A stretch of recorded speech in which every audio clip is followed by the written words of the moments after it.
This is a medical system that in many cases is actually run by sociopaths and psychopaths who are willing to do whatever it takes to get paid. Whatever it takes to be in control. Whatever it takes to have the power over desperate and helpless people who just want to live and be healthy and be pain-free.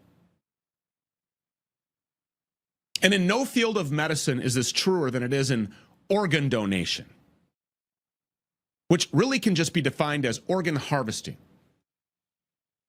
Your organs are no good after the blood stops flowing. So if your family is convinced that you're going to die, or if they're convinced that you're brain dead and have no chance at survival, well, then you'll just be cut open, you'll have your organs taken from you, and you'll be murdered. And all of this is being accomplished by perpetrating the complete and total hoax of brain death on unsuspecting families and on people with good intentions who think that they're helping others, when in reality, they're signing off on the slaughter of themselves and their vulnerable loved ones. Dr. Heidi Klessig wrote in an article published to LifeSite that, quote, being brain dead is a social construct and not death itself. And I can tell you exactly how many brain dead patients are still alive. All of them. When brain death was first proposed by an ad hoc committee at Harvard Medical School in 1968, the committee admitted that these people are not dead, but rather desperately injured.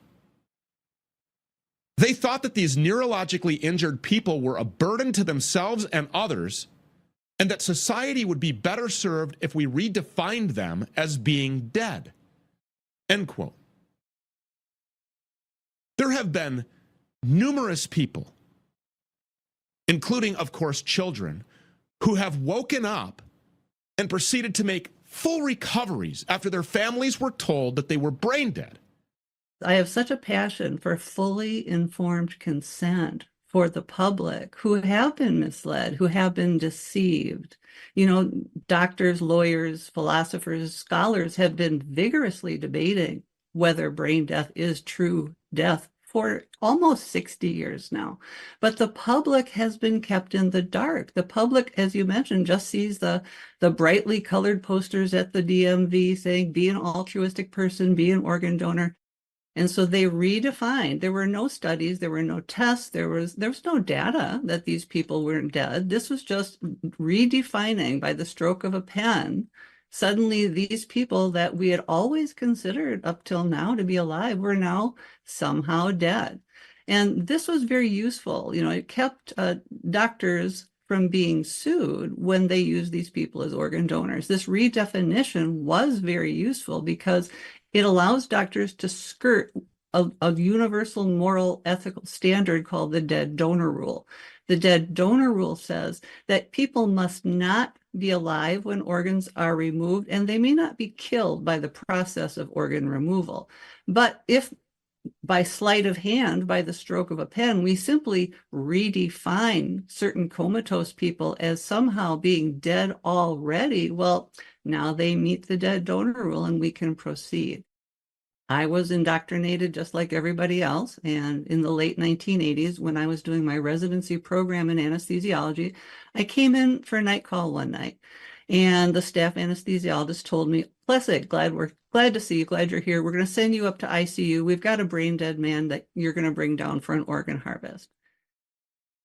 So then I went to examine the young man, and he looked like every other ICU patient that I had ever taken care of. He looked like people who were getting better. In fact, he looked better than most. He was on very few drips or infusions. He had excellent oxygen saturation, excellent blood pressure, excellent pulse. He was warm, his skin was supple. I examined him, I listened to his heartbeat, I listened to his lungs breathe. And I said, So I went down and found the anesthesiologist who was going to be supervising me as a trainee. I was needing supervision on this case, and I presented it to him. And he said, okay, well, what's your anesthetic plan of care? So I said, well, I'll give a paralyzing agent so he doesn't move on the operating room table. You know how cranky surgeons get when people are moving when they're trying to operate, right?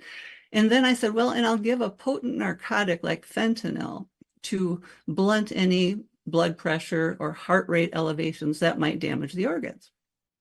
So then I'll never forget the way he looked at me. He looked at me, this long look over his surgical mask, and he said, are you going to give anything to block consciousness?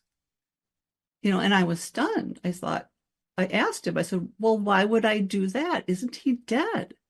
And he just looked at me again and he said, why don't you give one just in case? And he walked away. It's to my regret that I did what I was told. I went along with the system. I brought that young man down to the operating room. I gave him a good anesthetic, including a consciousness blocking drug. Thank the Lord I did that. And I watched as surgeons basically dissected him to death. Most faith traditions realize that death involves the departure of your soul or spirit from your body. I have no doubt that that man's eternal spirit was still in his body when I brought him down and held him down with anesthetic drugs and allowed those surgeons to kill him by the removal of his organs. And it's something I'll take with me to my grave the rest of my life. It's quite true that the body that you and I give away as an organ donor for free is worth about $5 million. That's absolutely true. I think, however, the vast majority of doctors and nurses simply are doing what they were taught and what they were told, similar to what I did. Doctors and nurses cannot possibly individually research everything they are taught. There's too great a volume of knowledge that they have to, incorporate into their working knowledge base. So they have to take on trust. But part of this is an indoctrination system.